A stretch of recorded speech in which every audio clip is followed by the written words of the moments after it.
So a couple of days ago, I went to the Botanic Gardens. One of my neighbors was turning a big number, and she invited a group of friends to join her at the Botanic Gardens. And they had just arrived. There was all these sculptures they were spirit guides, and most of them had two animals combined, and then they were painted. They were absolutely beautiful. They were from the Zapotec, indigenous Mexican artwork. I'm going to show one of the pictures. So this is an eagle and a camel, and the patterns on it, this is why I'm sharing this one, is because it represents worship and work and community. And they're all spread out throughout the Botanic Gardens, and we were just enthralled with these sculptures. They were just beautiful. But I share that because also today is Cinco de Mayo, which is the anniversary of the Mexican people in victory over the French in 1862. And we celebrate that here in America, too. We celebrate with our Mexican friends this wonderful occasion with them, and it's usually lots of Mexican food and maybe a little tequila and, whatever you want to partake with. But I love this quote that I found from Nicole Fuentes, who's a professor at University in Monterey. She says, "The Mexican recipe to happiness includes a large dose of social contact. Lots of social bonding, talking, laughing, and joking. The keys to happiness are spend less time alone, laugh more, find happiness in little things, stop glorifying being busy all the time." We all could use a little of that. "Be humble, grow your circle of friends. Happiness gets amplified when you're surrounded by people." She said the Mexican people are really wonderful at doing this, that they know how to do it. They're overachievers when it comes to this. So Cinco de Mayo, as it turns out, not only is it our annual meeting today where a lot of us are coming together after the service, but we're also having a taco lunch to celebrate Cinco de Mayo. And it turns out it's a great day to talk about community because of how the Mexican heritage is all about family and community and friends and being with people. There's an old Aesop's fable called Stone Soup. Maybe you've heard it. 3 warriors, many years ago, go to a village, a small village. And the villagers are kind of frightened because they did not have a good harvest that year. And they've been in war for a long time, and so they are hiding all their stuff. They're hiding all their possessions. And these warriors come into town, and the village people are scared. And they say, "We don't have any food for you. We have nothing to share," to the warriors, because we didn't have a good harvest and we've had war. And the warriors look at each other and they say, "That's okay that you don't have that, because we're going to teach you how to make stone soup." And the people are interested in this, like, what stone soup? And so they said, "Yes, we're going to share this secret with you. It's a secret how to make stone soup." And so the villagers are interested enough that they put a big pot of boiling water on an open flame out in the middle of the village, and the warriors toss in 3 smooth stones. And they're stirring it, and the villagers are all just kind of watching, and the warriors say, "This stone soup is going to be delicious. And you know what would make it a little better is if we had some parsley and a little salt." And one of the villagers says, "Well, I think I know where I can get some. Let me go get some." And she comes back with an apron full of parsley and a turnip. And little by little, the villagers remember things that they could share and put in the soup. And they bring carrots and onions and meat and cream and all these things that go into the soup. And then they bring out a big case of wine, and they all are having this wonderful meal together and laughing and dancing and singing and eating the soup and drinking the wine. And they have a wonderful evening celebrating this stone soup that magically became very delicious. In the morning, the warriors woke up, and the villagers were all there waiting for them to wake up, and they had brought all their best bread and their best cheese, and they said, because you shared this beautiful secret of stone soup with us, we want to gift you with all this food. Surprisingly, they found all this stuff. And the warrior said, well, it's not really a secret. There's no real secret to stone soup. The secret is that when you share, you create community. When you give of what you have, you create community. And I love that story because that's what we do here. That's what we do here at Columbine. We each share what we have. We share our gifts. We share what we have with each other. And it's a beautiful way to create community, to be better. Each of us is better for having given of ourselves, giving of our gifts. Jim Lockhart, in the book Being the Beloved Community, says this about community. We are more likely to express our inner greatness with the support of a strong spiritual community, which is a living system of beings interconnected for a higher purpose, each bringing their unique genius to the process of becoming. But we have to realize there is no finish line in this work. We are works in process, as long as we are in this incarnation.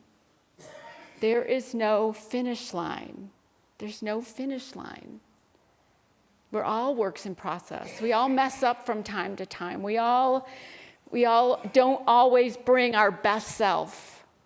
Maybe we bring the best that we have that day, but we don't bring our best selves all the time. There's a tribe in South Africa that has this process for anyone who hurts someone within the community or anyone who has done some kind of injustice to someone in the community. They put that person in the middle of the village. And the person's not chained, but they have to stay in the middle of the village. And all the villagers make a big circle, I'm glad you sung that circle song, around them, around this person that's in the middle. And one by one, they go up to that person and tell that person all the good that they have brought into their lives. All their gifts, all their talents, all the beauty they see in that person. And this can go on for days. But every person in the village shares with the one in the center who had hurt someone about their goodness. Nothing is said about the injustice. Nothing is said about the hurt. Only the good. And when everyone had had a chance to speak, they celebrate. And they welcome the person back into the community. I think that's a beautiful way of helping someone come back to themselves. Of being who they came here to be, that bright light that they came here to be in this world, instead of the mistakes that person made. It's so easy for us to stay focused on the mistakes, to stay focused on the things we lack or the things we wished we would have done or wish we hadn't done. But they focus on the goodness of that person. They see the goodness in that person. Being part of a community such as this, we need to keep that vision for each other. We need to hold that space for each other, knowing that each one of us is going to mess up. We're going to mess up. We do mess up. Somebody's shaking their head, not me. We all mess up. being in a community can help remind us who we are. That we are unique, divine beings, here to share our light, here to share our goodness, here to grow, here to learn, here to bless.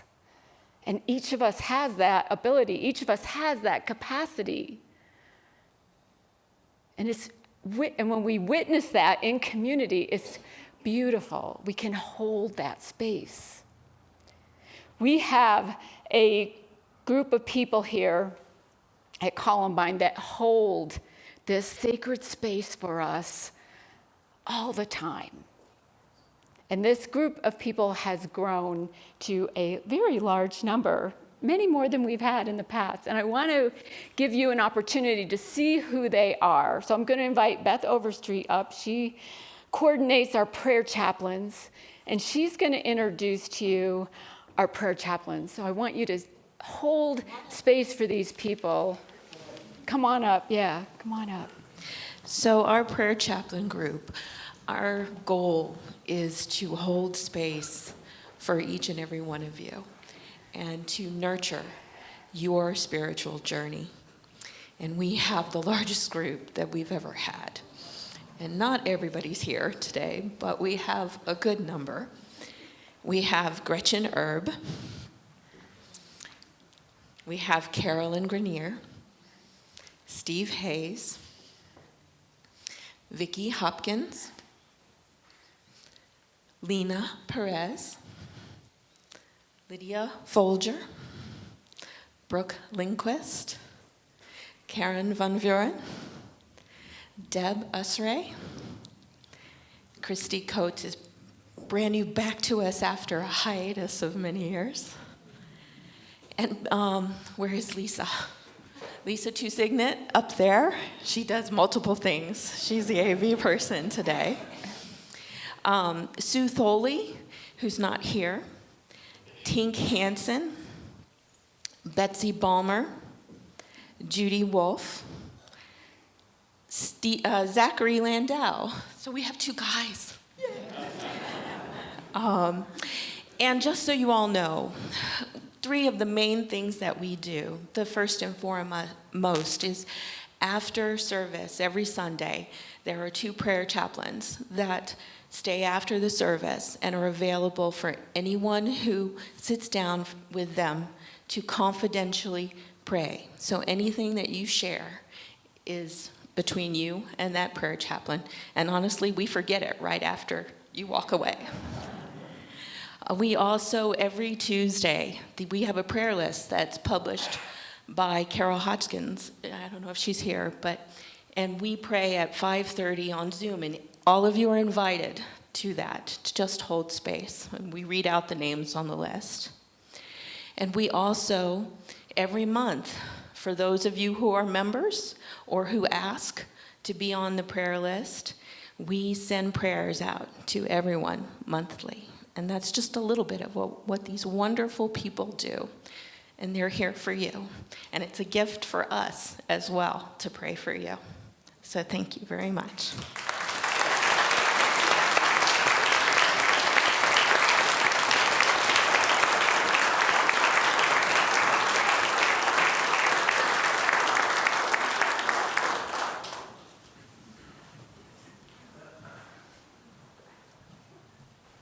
And they've created their own little community also, because they meet once a month on a Saturday morning and come together and practice prayer and learn from each other and bless each other. And it's just a beautiful, beautiful thing. But all of us are also invited to hold the high watch for Columbine. Hold that high watch. Hold this community in your prayers. Hold this community in that it continues to grow and thrive and be a place where people can get a sense of belonging, a sense of purpose, get meaning. That's what a good spiritual community will give you. And not just by coming on Sunday, although that's important and we want you here on Sundays. It's the appetizer to what else we offer here. Because there's a lot of stuff going on, these events and classes and workshops and ongoing groups and sacred service and lots of things.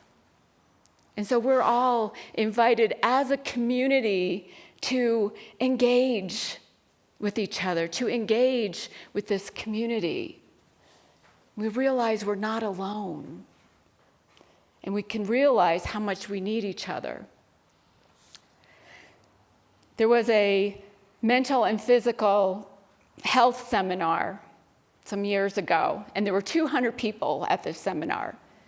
And at one point, the facilitator told the group, the 200 participants, that they were going to do an activity. And he brought them all a balloon. And he asked them to blow up the balloon and with a Sharpie, write their name on the balloon. All the balloons were gathered and put into a much smaller room. And once they were all in the smaller room, the facilitator said to the group of 200, okay, we're all going to go in that room and I want you to find your balloon. And so they went into the room and they're all searching and they're pushing each other and they're looking at balloons. And he said, you got 2 minutes. And they're all looking at the balloons. It's not their name. They're throwing it down and just chaos. 2 minutes were up. They come out of the room. Not one single person had found their balloon. He said, okay, this is what we're going to do now. We're going to go into this smaller room. You're going to grab one balloon, look at the name, and come into the bigger room and give it to that person. They all did that. They came out, and within a few minutes, everybody had their balloon back, showing that they had to work together. It wasn't just about them. It wasn't just about finding their balloon. They had to work together. And he said this is what it's like when people are frantically searching for their own happiness in life. People push others aside to get things that they want, that they believe will bring them happiness. However, our happiness actually lies in helping other people and working together as a community. We work together as a community. That's what we do. And this is one of our core values here at Columbine, that when our founders decided to found a church, that they wanted community to be really, really important, that it had a sense of community, that it wasn't focused on the minister, thank goodness, because I wouldn't want that. It's focused on the community. And I think they've done a pretty darn good job of it. 30 years later, we're still doing that. Each year when we have the Unity Basics classes and we invite people if they want to become a voting member, we started just a few years ago, Scott and I, meeting with the prospective new voting members and having a one-on-one. And in that time, I usually ask, well, what are you hoping to gain by being part of the community? What are you willing to give and receive? Give, of your gifts, of your blessings that you have. And what do you want to get? And one of our new members, Joy, said, I want to join to become part of something bigger than myself. I think that's what we all want. We want something that is bigger than ourselves. We want something that helps us see how connected we are to each other. Something that gives us meaning, something that gives us purpose. I watched a movie this week. Martha Creek had recommended it. I get her newsletter on the first of the month. And this month, the movie she recommended was called Ordinary Angels. Hilary Swank. It's a brand new movie, and I rented it on Amazon Prime. And this woman was lacking direction, lacking purpose, lacking meaning in her life. She'd been estranged from her son. She was divorced. And she found something that really lit her up, this little girl that had needed a liver transplant. And she found meaning. She found purpose, and she created community. She created a community of people all coming together for a purpose to help this little girl. It was a beautiful movie. I highly recommend it. Bring a tear to your eyes. But it was just beautiful. Creating community, creating a sense of belonging and purpose and meaning. And I also want to be part of something bigger than myself, which is why I'm here, which is why my husband and I, when we moved to Colorado, went to 5 different Unity churches to find a good fit for us. Sometimes this community means so much to me. Sometimes maybe too much. I give it everything I have, and I receive so much more than I give. I receive a sense of belonging. I receive self-awareness. I think that's what we all want. Receive some angst sometimes too, but that's okay. It shows up to help me feel real. It shows up to help me have humility. I want to invite you this week to find someone in this village, in this community, and tell them all the good they are. Remind them who they are. Bring them back to themselves. Just one person can make a difference to so many people in our lives when we just remind people who they are. Make stone soup. Make stone soup. Bring it all together. So what do you want from this community? What are you willing to give? Because we receive to the level that we give. As I talked about last week's, the flow. This is an amazing community of people. And I feel blessed to be part of it, and blessed to have each one of you here be part of it. Your presence means a lot. Means a lot. Namaste. Peace be with you.